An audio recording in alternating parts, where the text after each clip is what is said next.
আমাদেরকে যদি শান্তিতে থাকতে না দাও, তোমার পেটের মধ্যে থেকে তোমাকে ছিন্ন বিদ্ধ করে দেব আমরা। আমাদের যেমন সবচেয়ে বড় দুর্বলতা আমাদের চারদিকে ভারত, সেমনি সবচেয়ে বড় শক্তির জায়গা আমরা তোমাদের পেটের মাঝখানে বসে আছি। আমাদেরকে যদি শান্তিতে থাকতে না দাও, তোমার কাশ্মীর উত্তাল হয়ে যাবে। আমাদেরকে যদি শান্তিতে থাকতে না দাও, তোমার মণিপুর উত্তাল হয়ে যাবে। আমাদেরকে যদি শান্তিতে থাকতে না দাও, তোমার সিকিম উত্তাল হয়ে যাবে। আমাদেরকে দখল করার চেষ্টা করবা হায়দ্রাবাদের মতো, সিকিমের মতো, তাহলে বলবো তোমার পেটের মধ্যে থেকে তোমাকে ছিন্ন বিদ্ধ করে দেব আমরা। ভারত আমাদেরকে দখল করতে চায়, আমরা তাদেরকে বলে দিতে চাই, বইবাড়ির কথা মনে রাখবা। আমাদের বিজেপি সীমান্তে কিভাবে তোমাদের উন্মাদ মাতাল বিএসএফ কে রুখে দিয়েছিল। আমাদের দিকে যদি হাত তুলে তাকাও, সে হাত আমরা ভেঙে দেব। যদি চোখ তুলে তাকাও, সে চোখ আমরা উপড়ে ফেলবো। বলে রেখো, সাবধান হয়ে যাও।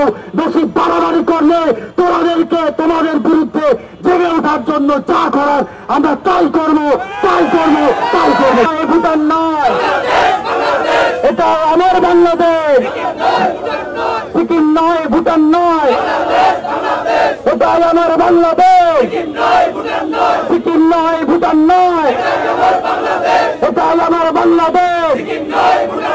সিকিম নয়, ভুটান নয়, ভারতীয় আগ্রাসন। দিল্লি না ঢাকা, দিল্লি না ঢাকা, দিল্লির আগ্রাসন।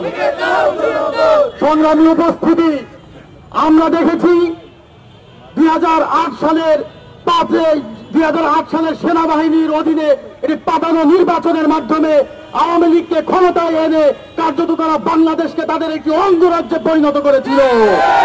দীর্ঘ 16 বছরে তারা তীরে তীরে বাংলাদেশের প্রতিটা অঞ্চলকে, বাংলাদেশের প্রতিটা জায়গাকে অরক্ষিত করে রেখেছিল।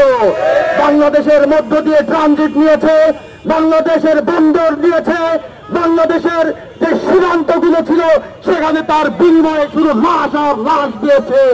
ভারত দেখেছে যখন 5 আগস্টে শেখ হাসিনা বাংলাদেশ থেকে পালিয়ে গেছে, তখন তারা দেখলো তাদের সোনার ডিম তারা হাঁস হাত থেকে ছুটে গেছে, হাত থেকে ফসকে গেছে। তখনই তারা মাতালের মতো, উন্মাদের মতো আচরণ করা শুরু করেছে। ভারত আমাদেরকে দখল করতে চায়, আমরা তাদেরকে বলে দিতে চাই, বইবাড়ির কথা মনে রাখবা। আমাদের বিজেপি সীমান্তে কিভাবে তোমাদের উন্মাদ মাতাল বিএসএফ কে রুখে দিয়েছিল। আমাদের দিকে যদি হাত তুলে তাকাও, সে হাত আমরা ভেঙে দেব। যদি চোখ তুলে তাকাও, সে চোখ আমরা উপড়ে ফেলবো। বলে রেখো, আমরা বাংলাদেশের জনগণকে বলে দিতে চাই, বাংলাদেশের সরকারকে বলে দিচ্ছি, স্বনির্ভর বাংলাদেশ গড়ে তুলো। প্রতিটা ইঞ্চি জায়গায় উৎপাদন বাড়াও। ভারত নির্ভরতা কমিয়ে ভারতকে সমুদ্রের জবাব দিতে হবে। আমরা ভারতকে বলতে চাই, আমাদের যেমন সবচেয়ে বড় দুর্বলতা আমাদের চারদিকে ভারত, সেমনি সবচেয়ে বড় শক্তির জায়গা আমরা তোমাদের পেটের মাঝখানে বসে আছি। আমাদেরকে যদি শান্তিতে থাকতে না দাও, তোমার কাশ্মীর উত্তাল হয়ে যাবে। আমাদেরকে যদি শান্তিতে থাকতে না দাও, তোমার মণিপুর উত্তাল হয়ে যাবে। আমাদেরকে যদি শান্তিতে থাকতে না দাও, তোমার সিকিম উত্তাল হয়ে যাবে।